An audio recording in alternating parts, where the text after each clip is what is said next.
from the Government Accountability Office is here. He's been there for a long time. He previously was the controller for GAO.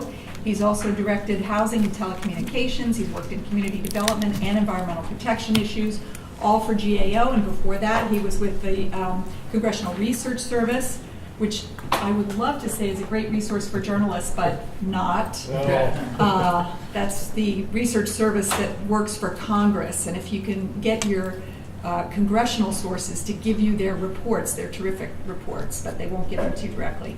And also for the Congressional Budget Office. So Stan is going to, again, pull back a little bit from the details and really talk about states and local governments and some of their issues today. So Stan, I'll turn it over to you. Thanks so much. Great. Thanks, Linda. It's a pleasure being here today.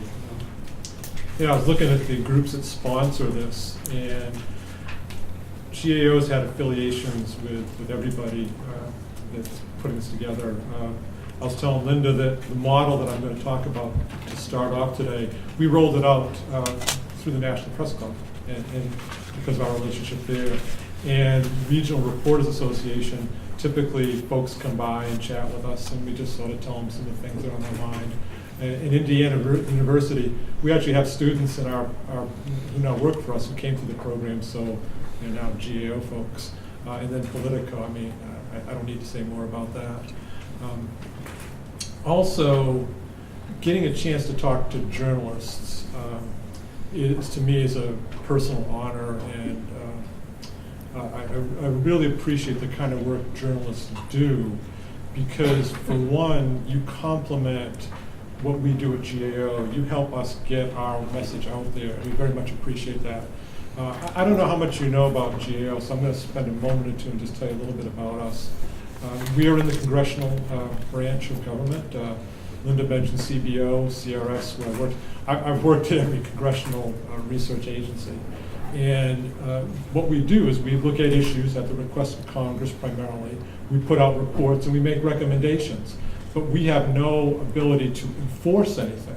So it's the work that many of you do, getting our message out there, that builds public perceptions and interest. And as a result, about 80% of the recommendations we make get implemented. And a lot of the credit goes to you folks. And I also think that in some respects we're kindred souls, because at GAO we get an issue, we do some research on it, and we put out a report. And that's essentially what you folks do, except you do it a lot quicker than us. It takes us about a year. So if it took you about a year, you wouldn't be sitting here today because you'd be out of jobs. On CRS, it is interesting what Linda mentioned. CRS does do a much quicker turnaround, but it is typically is directed, and it's for the members of Congress. So you're right, it's hard to get a hold of this stuff. In terms of GAO, whatever we put out, except for those that are classified, they're on our web. And I will close with giving you the citations to our website. Today what I want to do is to do something I hope that complements what Bill did. The Sunlight Foundation and places like that, like OMB Watch, et cetera, are tremendous resources, and I'd urge you to take advantage of them. We do. As Mecca does tell Bill, that one of the jobs I'm going to talk about today, one of the stops we had was talking to Sunlight, because they're a tremendous research tool. What I want to do, though, is step back and give you sort of an overview, a satellite view of the federal interactions with the state and local governments. When you're talking about state and local governments, you're really talking, in some respects, about a part of policy that is not thought about that much in Washington. We tend to think about things in Washington down the programmatic line, so somebody might think about something as an education issue or a housing issue or whatever. But in reality, those issues play out by who provides the services.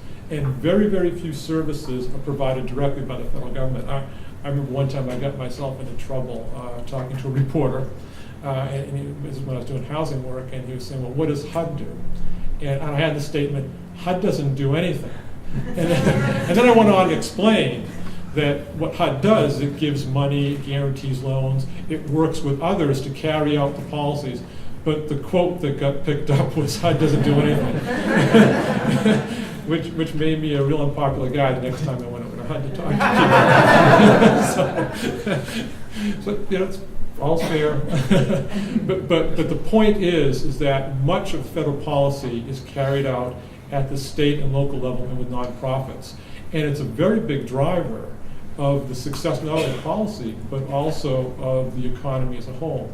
About 1 in every 6 jobs are at the state and local level. And you talk about that share of GDP. So when you're thinking about things like the downturn and the stimulus, the Recovery Act is what we call it, a lot of that money went through state and local governments because that is a very strong driver of not only policy, but economic well-being. What I want to do today is start off and walking you through a model that GAO built of the state and local government. We look out 50 years. And it's the only model there is of its kind like this. I want to then complement that with a look back 30 years, and you can see the trends look very, very different. So I'm hoping to give you some targets of opportunity to think about. Also some themes that you might want to consider. It may be a couple tools, but to be honest, the people coming before and after me will be better at the tools. What I'd also like to do is ask you to interrupt me at any time with anything. These kind of discussions work best if you engage with me and tell me, hey, I think that's nonsense, or I don't understand it, I wanted you to talk about this, and don't worry, I'll handle it. Don't feel bad at me. So I'd like to do that, if you're okay with it. On the model that we built, the state and local sector, it took us probably 3 or 4 years to essentially model what goes on in terms of revenues and expenditures. And I'm going to give you a very simple overview of it, but that's what it is. It's revenues and expenditures. So it's what money comes into the state and local governments and what goes out, and what it goes out for, and who it comes in from. Now what you see there in front of you is a line heading down. And what you'd rather see is a line heading up. That is what we project as the fiscal pressures that state and local governments will be facing over the next 50 years. Now a couple caveats I want to be really clear on. At GAO, we follow the federal money. So it's very important to us what happens to the sector and the people and how they use it. We do not evaluate performance by individual states or localities. So if somebody asks me, well, how's Indiana doing, or how's this, I can't tell you, because that's not what we do. If you ask us how HUD is doing or how environment is doing, that we can talk about. But a lot of what HUD and environment are doing have to do with how well the states and local governments work in general. So one thing I want to key you to is to be thinking about, and this is something that Bill talked a little about, is the recipients of grants, to follow who gets it and what they do with it and what their capacity is. And what this first graph shows you is that unless major changes are made, the capacity of state and local governments is going to be stressed. Now, what that says is that there's a growing imbalance between money coming in and what would be going out under current policies. Now, you know that unlike the federal government, state and local governments have to balance their budgets. So you're never going to see this actual level of deficit. But what you're going to see is stress in the sector. And the point that we make globally is that if you look at the earlier part of the line, it's smaller. The quicker you address it with fundamental structural changes, the quicker you'll get to a solution. To let it go, it's going to be harder to address. So what I want to do is to walk you through a little bit about some of the revenues and expenditures. And again, I think these have some targets in there for you to think about. Sure. Could you just say again, what exactly is going down and what is this chart saying? What this is saying is that if you don't make changes, let's see, we're going to try out the pointer. You don't make changes. Up here, you're seeing the sector being pretty much in balance. I mean, the amount of money that's coming into it is about the amount they're spending. And what you're seeing is over time, unless there are changes in the amount that comes in or the amount they spend, this sector is not going to be fiscally viable. So what this is showing is essentially a meltdown of state and local governments if we don't make some changes. Does that get at your point? Can I ask you Sure. for clarification? Sure.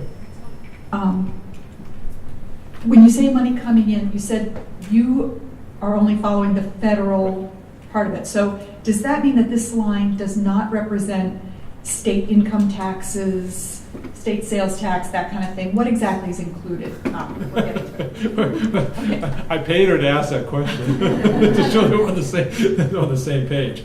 GAO will only follow the federal money coming into the sector because that's what our charter is. But the health of state and local governments is going to be dependent not just on federal money, but on their own source revenues. So the very first chart that I want to talk about is looking at own source revenues. If you're looking at state and local governments, the major places that they raise money on their own are in three places. Their income taxes, their sales taxes, and their property taxes. And there's a story with each one of those. On the income taxes, what states typically do is they will mirror what the federal government does. Matter of fact, they will use the US code and then just put in different percentages. So what the federal government does on its taxes, the state governments will usually do. And this becomes a challenge to state governments because what happens is the federal government makes changes like at the last minute, and the states don't know quite how to forecast some of this stuff. With the federal government, it's not as big a deal because if you make a last minute change and your deficit's a little more or less, you just print more or less money.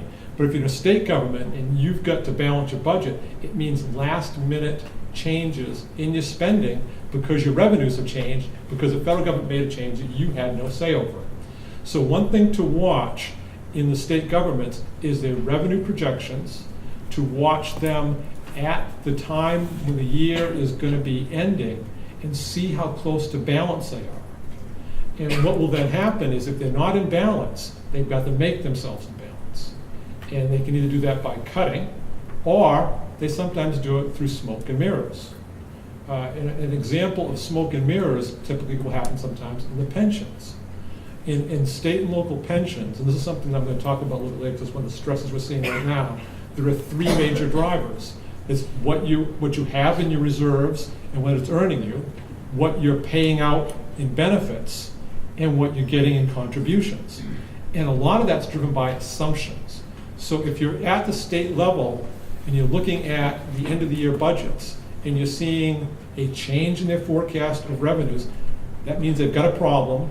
They probably can't cut actual expense that as much. They will look for some place that they can do something and say, well, let's look at our pensions. I think we're going to make more money this year on our portfolio. Oh, we're balanced.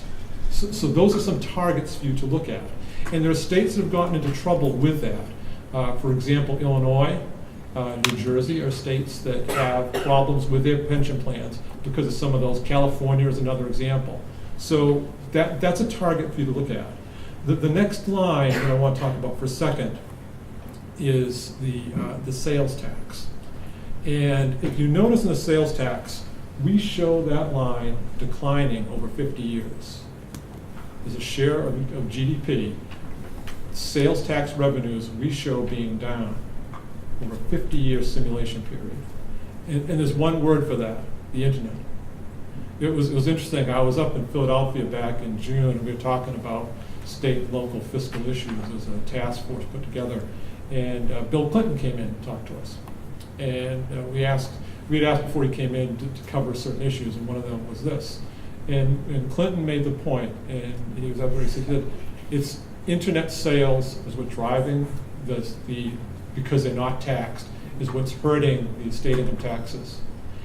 State sales tax, I apologize. And he said that was a decision that he made when he was president, because if you think back when that was, the internet sales weren't that big and he wanted to stimulate them. And now we have a totally different world. So one thing to look at is what goes on over the next number of years for state governments to capture as much as they can of those internet sales. And that to me is going to determine the success of that revenue source. The third one is property taxes. And property taxes is sort of an interesting story because when the recession hit, as you know, this recession was housing driven. So property values are down, and we expected to see property tax revenues down. And it took until just now, frankly, to finally see that dip. So this is one of those cases where I was talking to people saying, if you got if you have a revenue stream that's going to be under siege, it's going to be property taxes, because that's the genesis of the recession. And for year one, for year two, for year three, I was wrong. And then thank God it finally collapsed.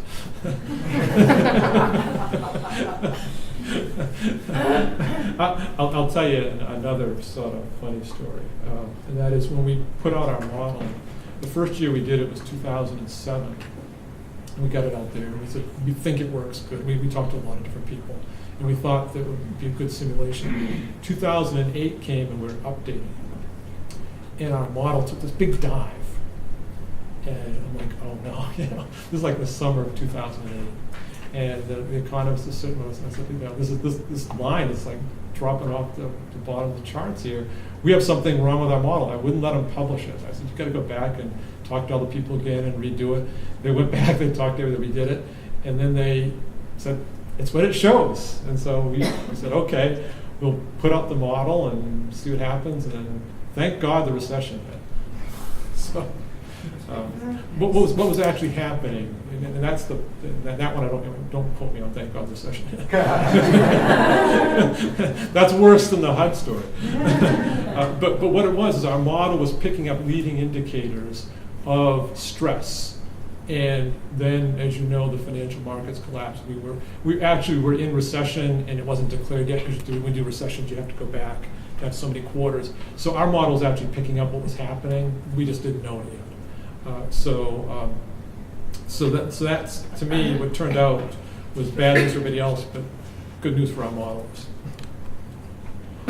Now, on the other side of the coin, on state and local fiscal condition, is where they spend the money.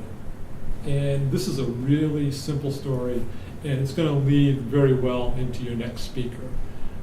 If there is one place where you can affect state and local fiscal health, it's healthcare.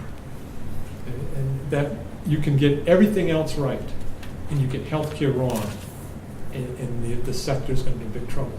And you can pretty much get healthcare right and everything else sort of wrong and still hang in there. I cannot overstate the importance of healthcare to state and local governments. And it really comes in two components: Medicaid, and then what the state and local governments pay for their own employees and their own retirees. The Medicaid story is tied in with healthcare reform. Because as you know, that with healthcare reform, one of the major pieces for universal coverage is using expanded Medicaid coverage. And this one is going to be a fascinating story. This one will play out differently at each state. This is where I'd urge you to look at the individual states you cover and see what they are doing for Medicaid expansion. We put out a report about a year ago looking at states' plans.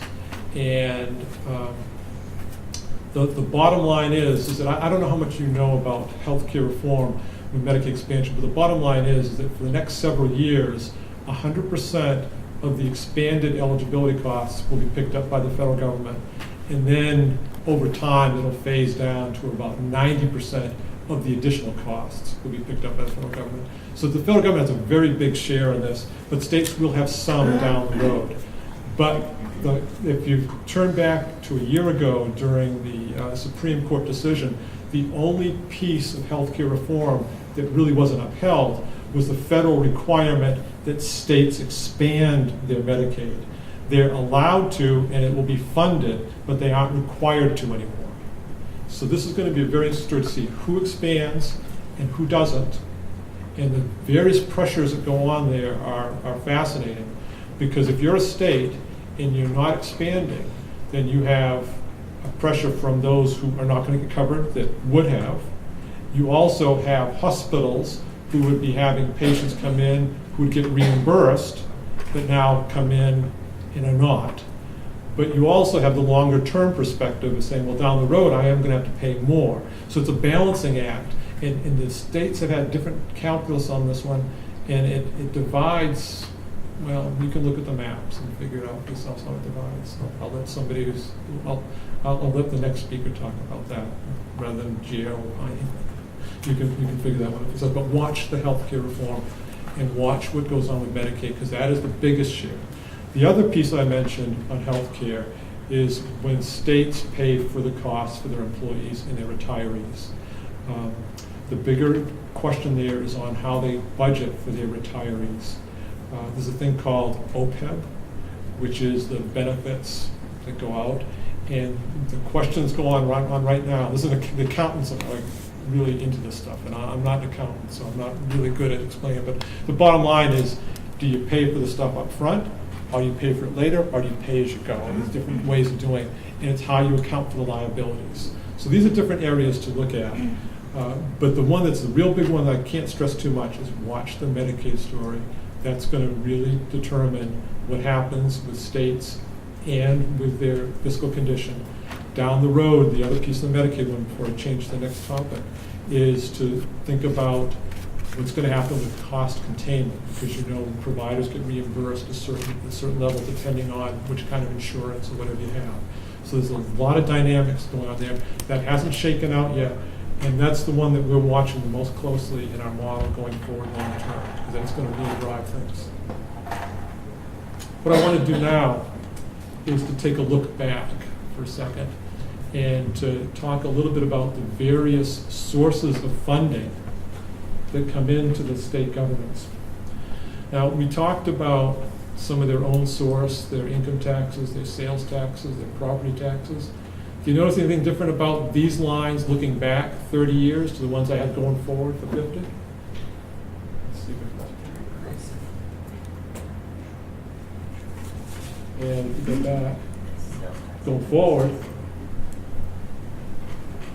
Sales tax is going down in the future, or is it Yeah. going up? yeah, your slopes are opposites. So if you're talking about a sector that's stressed naturally going forward, just think about where they've been the last 30 years. They've been doing things based on increasing revenues. And yet what we're projecting going forward is decreasing revenues. It's bad enough to decrease off a flat base, but off of growing expectations. So this what this says is there's a disconnect going on there. So the 30-year look back and the 50-year look forward show a real dissonance in what goes on with revenues. Now, the one that I want to speak about the most is federal grants. Look at that one. The biggest single source of money to state and local governments is the federal government. And that varies by state. So what I would urge you to look at there is within the state what they're doing, within parts of the state. Let's pick on Virginia for a second. Virginia has a very heavy reliance on federal funding. And the reliance is pocketed primarily in two areas, Northern Virginia, around D.C., and down the Tidewater area, with a very large military presence. If you don't see the same kind of lines going forward, and you guys have heard about sequestration and all those kind of things, that's going to be a big drag on state revenues, particularly in certain states, particularly in certain areas. So if you're covering stories to watch, I'm trying to give some certain targets to think about, and that's what, and watch what they're doing to prepare for it. And I'll stay on Virginia for a second. In Virginia, one of the things they've done is states generally have what they call rainy day funds, essentially reserves that they set aside. So they say if there's a bad situation, we want to draw on our rainy day funds. So for example, when we went into recession, the states actually had about 3/4 of a year extra money built up in their rainy day funds, and that carried them through until you got the Recovery Act money coming in. And the states actually held their own during the recession, primarily through those two things. So if you have some stressors coming down the road, you want to build up some reserves. So one thing Virginia's done is they've set up a separate reserve fund saying we think there's going to be less federal money coming in and we're going to try to have some contingencies for it. States are very protective of their bond ratings, and they do a lot of budgeting with that in mind. And having reserves is one of the things they do. So one thing to track is how much federal money is going into the states, and I guarantee it's not going to be that line going forward. Now we're down at the local level. Same story over the last 30 years, which we know is a different story over the next 50 years. And the only difference is that top line is called state grants. What that is primarily federal money. The federal government does what they call pass-throughs. So they will give the money to the states, will give it to the locality. So essentially, this is a mirror image at the local level of what you have at the state level. Same stressors. So what that means is that, in one respect, it's easier to address because you're going to address the same thing, but it's also vulnerability because now what you have is the exact same revenue sources. This one, you know, I think I date myself on this one. I call this the Pac-Man chart. You know, so I think some people are too young to understand Pac-Man. This is what we look at is where the federal money is going, what's it going for. And it doesn't take a rocket scientist to see that healthcare is just eating up the federal money. That's, which combines with my chart earlier about this. So again, you have mirror images going on here of healthcare expenditures going up and the federal money for healthcare consuming more and more of the federal share of spending. So it's crowding out everything else. And there's some really interesting stories that go around the crowding out. So you start with income security. That one's called welfare reform. Back in the Clinton administration, we went from welfare to workfare, and that keyed a reduction in the amount of money going into income security. So if you're looking for targets or vulnerabilities for where, if we continue to have increasing healthcare expenditures, where it's going to be hit next. Well, that's probably not it because we've already done that one. Then look at some of those others like economic affairs, and general public services, and like that. They're shrunk down to very, very little. What that is a paradigm shift. Back earlier, there was a concept that money would go to state and local governments for general purposes. Remember revenue sharing? That essentially was a check that the federal government sent to state and local government saying, here, we think you know what you're doing, do what you need with it, run your business. Right now, what we have is that money is being replaced by grants for very specific purposes with very specific requirements. So we've already consumed that piece. This is the amount of federal dollars. This is the pie chart of how federal grants are broken up. Yes. They filter down. Yes, exactly. This is the. Oops. I should turn that. This is that top line right there. What that's going for, what they're doing for, what they're doing. So there are certain targets within there for you folks to be thinking about. So if you think about areas, if we're saying that healthcare is consuming more, income security, we've already taken a bite there. Well, we've already cut this down. You're not going to get much more from that. What's left? Education. If I was covering state and local government issues for the press, I'd be watching education really closely. Just the fiscal pressures drive you there. I'm not talking policy issues. I've never done education work, but if I was there, I'd watch what's going on in education. Education has two major components, as you probably know, in the state and local governments. Primarily at the state level, you're talking about higher ed. At the local governments, primarily K through 12. Higher ed is what I call a shock absorber. When you have a recession, when you have revenues turning down, the state government says, we're going to put less money into higher ed, i.e. tuitions are going to go up, and we'll get through this. They typically do some cuts on higher ed. They typically reduce some of their funding for infrastructure. Oh, we won't repave the roads as quickly. Those are temporary things. What I'm talking about, though, is long-term structural stress. That's higher ed's not going to carry you through that. K through 12 is way bigger than higher ed. It's probably about 4 or 5 times the size of spending for higher ed. This is going to be a K through 12 issue. Is that the most recent year for which data is available? You know, you must be my controller general, because the question he asked me too. Yeah, because we put this on our web, and he said, 2010? You guys have to have something more recent than that. It actually is. We're going to be updating this fall. What we do is we use census data, and they generally is a couple-year lag. So 2011 will be up probably within the next couple of months. But right now, yes. Yeah.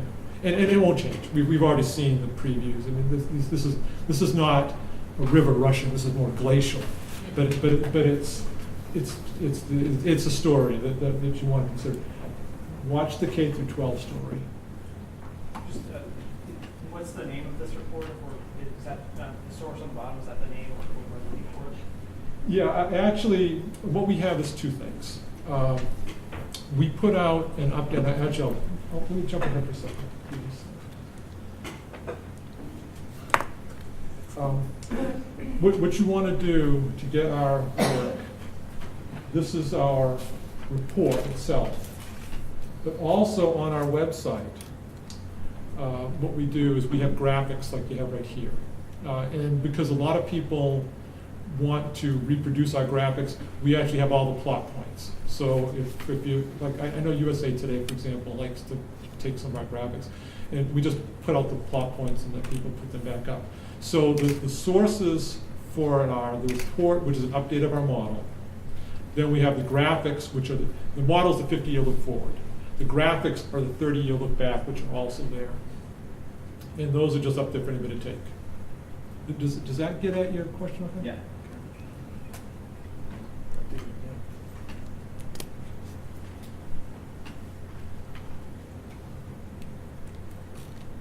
So let's go on to what sort of talks about what I call the education story. If you look at what's gone on in the past 30 years, oops, sorry. This line here, public welfare, that's a bit of a misnomer. That's because, going back to your question, our source is census, and they call public welfare includes Medicaid. So that's healthcare, really. Even though it says healthcare down here, the healthcare down here is the ones for the employees. This is the Medicaid line. But we use their terms because it's their data. But education, if you look at the tremendous increase in expenditures in education, at a time when we're saying education may be squeezed going forward, again, it's that same story about different views looking back and forward. At the local level, it's even more dramatic. I mean, most of your property taxes go to funding education. So if I had a target looking forward, it would be in the education area.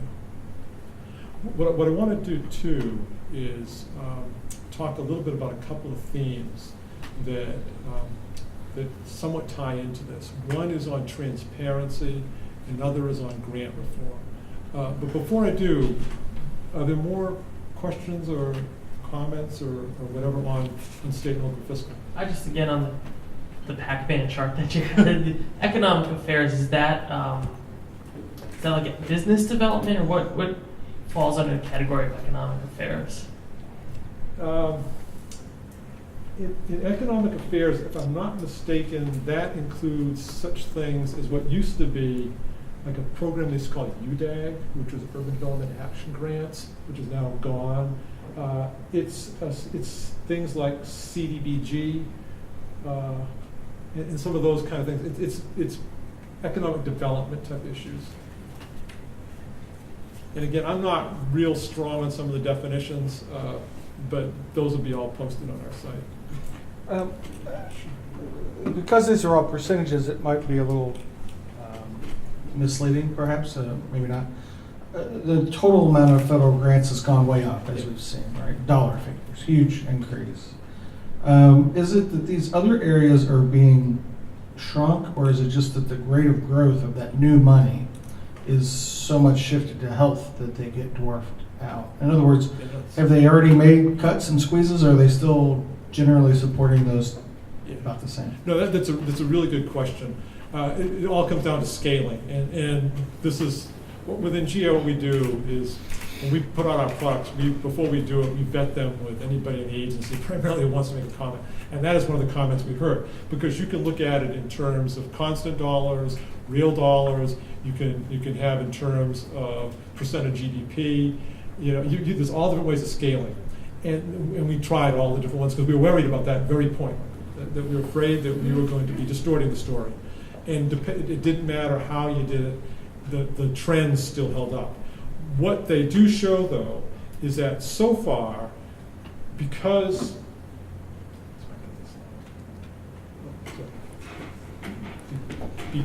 this line is going up so much over those 30 years, even though you're getting a smaller share, you're still getting more. But if you're thinking about the lines going down, that's when it's become an issue. So the point you make is a really important one, and that is because it's been a rising tide, it's all boats have risen, but some not so much. But we don't have a rising tide anymore, and now you're going to start to see some sink. That's unless we make some changes. Does that get at you? Yeah, thanks. Henry Hetka, researcher now. Recently, there's been an article in Forbes magazine concerning the situation in Detroit, which went bankrupt, the municipal government. More recently, I've heard that Bank of America is consolidating their loans, and apparently they're able to work out something, hopefully. However, Forbes magazine said the only way to handle a problem like this is to place the municipal employees under Social Security and eliminate these costly pensions and try to have municipal reform. I mean, they could go nationwide, try to come up with a new system. Social Security, they say, could go bankrupt in time because they don't have enough people in it. This way they get more people to contribute. There's a lot of angles to it all. I wonder, have you evaluated this situation? That's a really good question. Actually, about 3 questions in there. The first one is, have we evaluated it? We have been asked to look at distressed communities. We have a request right now that's from Congressman Conyers and Congressman Peters, both from Michigan, who are also getting co-requesters with us to look at these very issues. The request letter that they sent us was focused on Michigan, including Detroit, but places like Pontiac, et cetera, and some of the provisions that are in place in Michigan, like the emergency manager law. We don't do such detailed work. If you want somebody to look at Detroit, you should go to the Detroit local auditor or the Michigan state auditor. But we will look at the concept of distressed communities in general, which we've agreed to do. So we will be looking at a number of places to see what kind of drivers are in effect. The second question you have about employees being covered by Social Security versus not, a lot of state and local government employees now are under Social Security. Some of the more tenured ones, just like some more tenured federal, are not. For example, I'm not. I'm under civil service.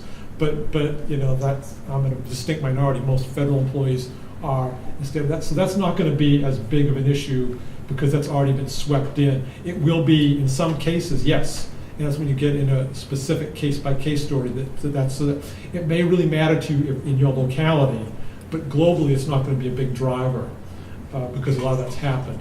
The third one is in terms of the actual pension funding in Detroit. You know, the odd thing about that is that we were looking at it preliminarily. It looks like their pensions are fairly well funded, which is a different story then, because you have a place that has really big revenue issues. It's been borrowing actually to meet its financial needs, and now the banks are not going to be continuing. In some respects, the pension looks awfully attractive because it's the one place that does have a little bit of money. So that's one to watch from a little bit of a reverse story. So I would urge you to keep an eye on what happens with Detroit's public pensions. Do they make the contributions, or do they take? Let's see. Does that get at your questions, though? Right. Thanks. So how might the story be different here in DC based on their relationship with the federal government? Is it just a different piece of the pie? Yeah. DC is. I mean, what you have is. I'm giving you a sectoral story. DC is somewhat of an outlier because if you think about the property tax issue, for example, the federal government's here, so that just skews that. When you talk about your expenditures, DC would be pretty much similar, except it's a scale issue because it's a city, state versus a big state. So DC is a unique story. We have done work, but not recently, on the district. our work was back in the old days when DC was financially stressed and the control board came in and like that. But we haven't done anything recent. But it's a different animal. Even though it's in here, but if you look at it by itself, it's a different animal. Okay. Stan, is there any way to know when those reports are coming out, like the distressed communities or other reports that you're working on? Yeah, probably the best thing is to ask us. I mean, I hate to be glib about it, but with our reports, what we do is that when we get a request that comes in from Congress, we have more requests than we know what to do with. And so generally it takes us a while as a queue. So for example, that one I mentioned about distressed communities, that came in the springtime, and we're now just staffing it now. And as I mentioned, it generally takes us about 9 months, a year, or whatever to do a report. Some projects are harder than others. I think that one may be harder. So the best thing to do is if there's a particular area that's of interest to you, if it's in my area, you can ask me. Chuck Young is our,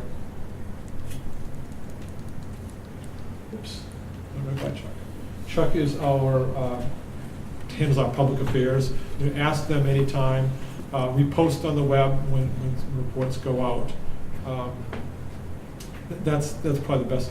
We're not quick because we live in a different world than you do. But we try to be thorough and we try to be accurate. We do too. Yeah, no.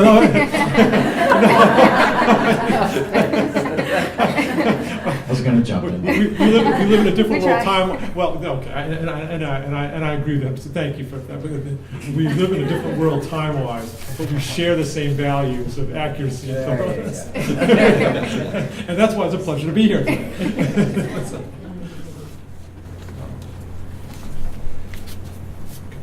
Okay, what I wanted, I don't know how we're looking for time. Okay, good. I only have a couple little quick things that I wanted to cover for you too, because I think these are sort of interesting issues.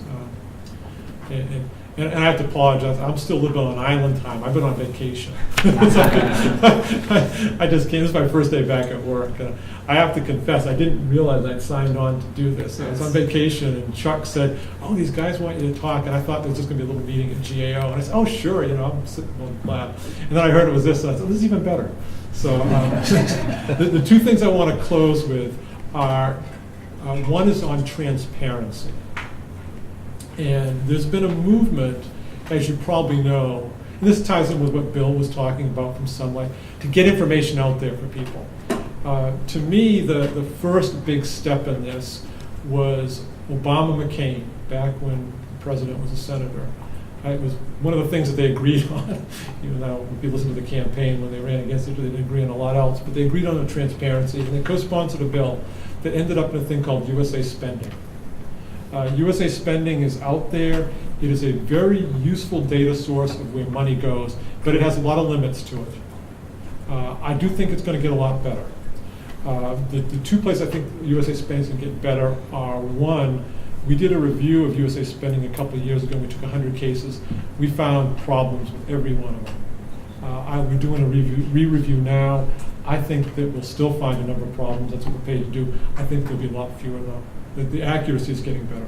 The second is that money, as I talked about, grants, goes through many stages. It might go through a state government, they may spend it, they may pass it on to a locality or a nonprofit. It goes through chains. USA Spending, until recently, was only picking up the very first step, which didn't tell you much.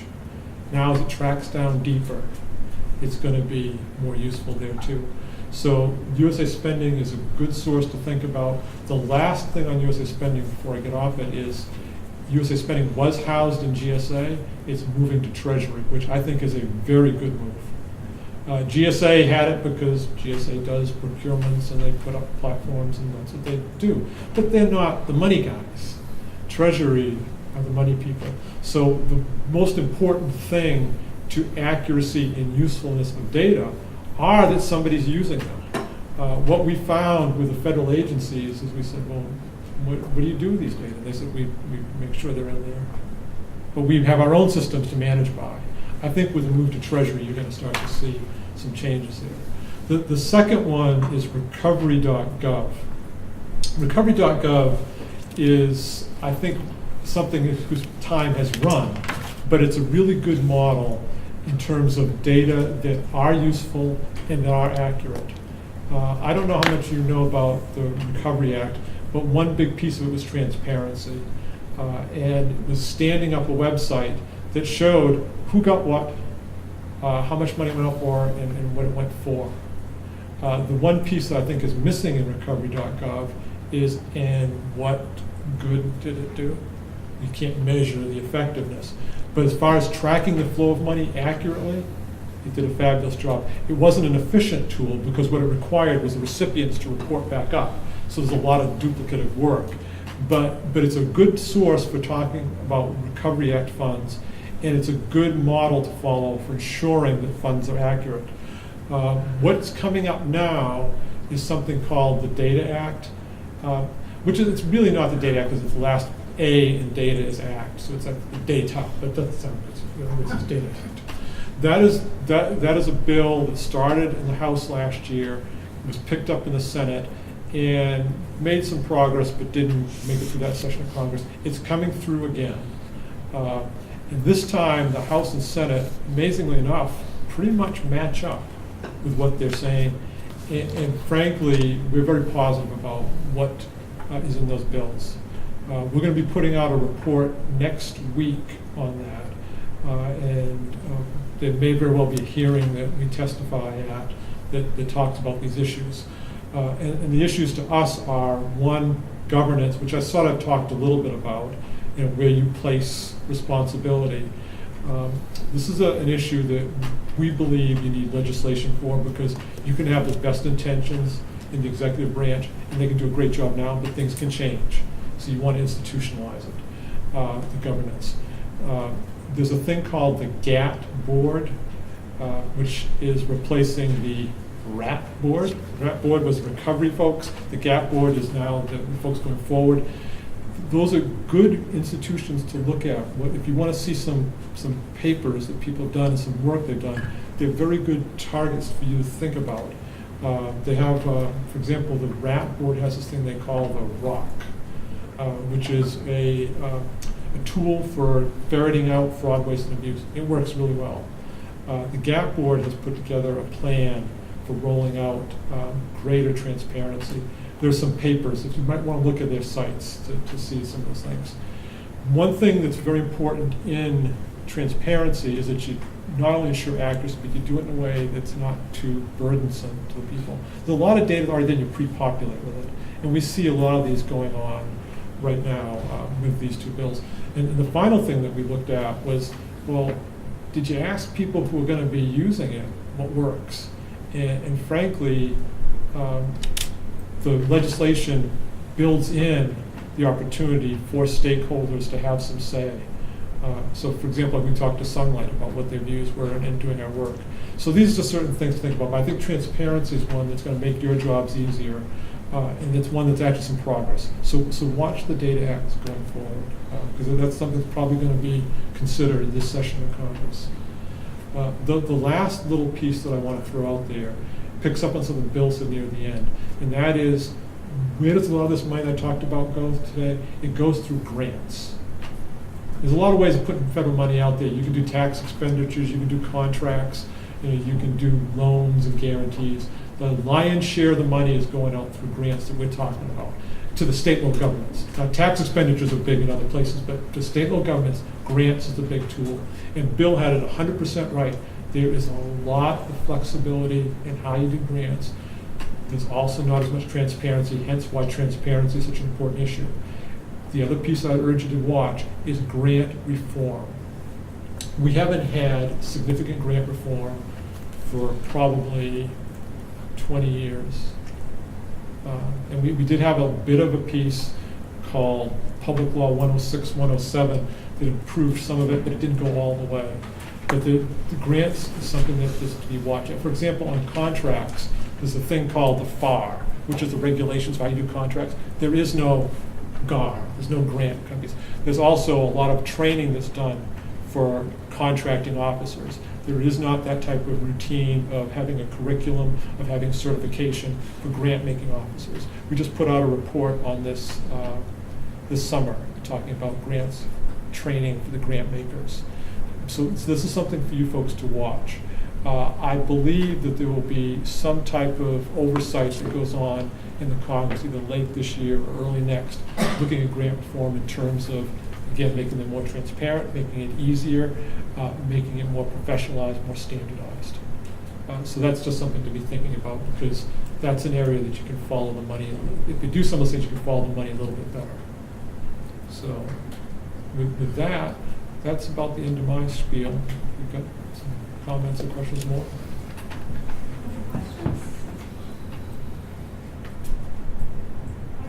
I've got one, and I'm not sure if you answered it, but we know that there is a website where you can follow federal contracts.